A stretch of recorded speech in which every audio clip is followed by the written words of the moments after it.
right, guys, here we go. More talking about weightlifting. Thankfully, you guys have seemingly no end to your questions, so keep sending them to me. CatalystAthletics.com/Q&A will allow you to submit questions, and I keep those all collected and go through them and try to get as much variety as possible because I do get a lot of the same questions. Today we got one from Roberta who asks, how would you manage a percentage-based program after coming back from either a long layoff or an injury recovery? Meaning, what if the program says doubles at 80% of a snatch and your best snatch is in no way something you can do currently? You don't use a percentage-based program when you're coming back. That's the short answer. You can't, obviously, as you figured out. If your current ability is far less than your previously measured ability, percentages are not going to make any sense. In a lot of cases, not only will they be very difficult, they could be genuinely impossible. So, an 80% double, you might not even be able to hit it for a single at that point. So what you need to do is train by feel. In other words, you're not going to have set intensity prescriptions. You're going to have sets and reps, and you're going to have an idea of what you're going for. In other words, you should know if this exercise should be very light, should feel very easy. For example, maybe you want to do some really light muscle snatches, or you want to do some, hang snatch triples or something like that you want to be moderately difficult, right? You should be able to do way more than you're doing that day. It's just kind of an easy day to get some volume, get some practice. Or maybe something is supposed to be really difficult and essentially a max effort. So you can determine intensity, not just in this situation, but really in any situation, as long as you know what the intent is for that particular exercise on that day, you can go by feel.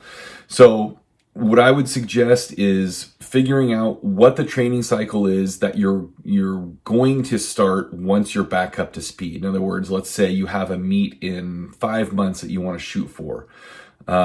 Maybe you have a 12-week cycle that you really want to run into that meet. So that leaves you 2 months, 8 weeks to kind of get yourself back in shape and be ready to start that cycle kind of at full capacity. So in those 8 weeks, what I would do is either take the simplest way would be to take the first 8 weeks of the cycle you're planning to do leading into the meet, and basically just strip all the weights off of it, right?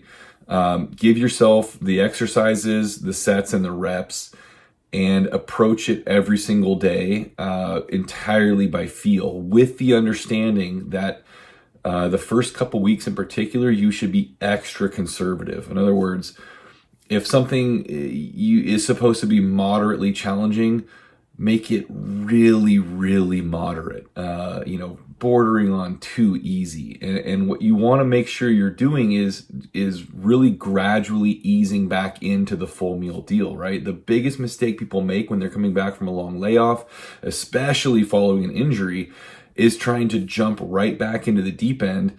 And that's how you get re-injured. That's how you have setbacks. That's how you end up regressing because you can't recover. You start getting tendonitis, like all these things that you wouldn't normally get from training in the way you're trying to train because you're deconditioned. So back it way off, go really easy those first 2 to 3 weeks in particular, and then start ramping it up again by feel. And you should, especially if you have a decent amount of training experience and history with this kind of stuff, it should come back pretty quickly. Just don't rush it, right? Don't get ahead of yourself.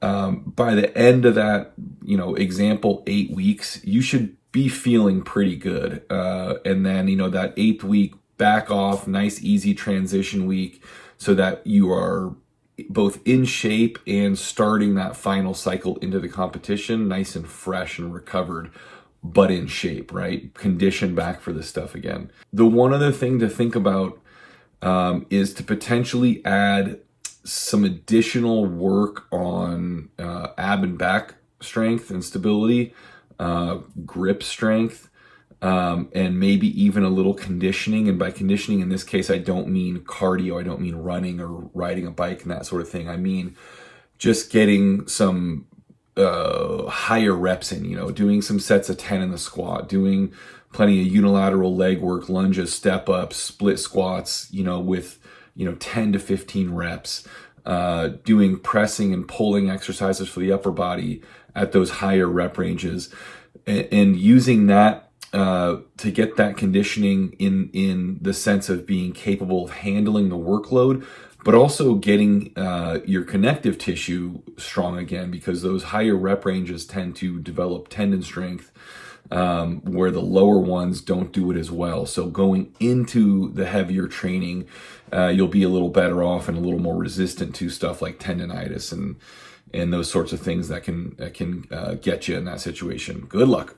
Greg Everett with Catalyst Athletics here. Please subscribe, like, and share this video. If you have questions, post them in the comments. I answer all of them.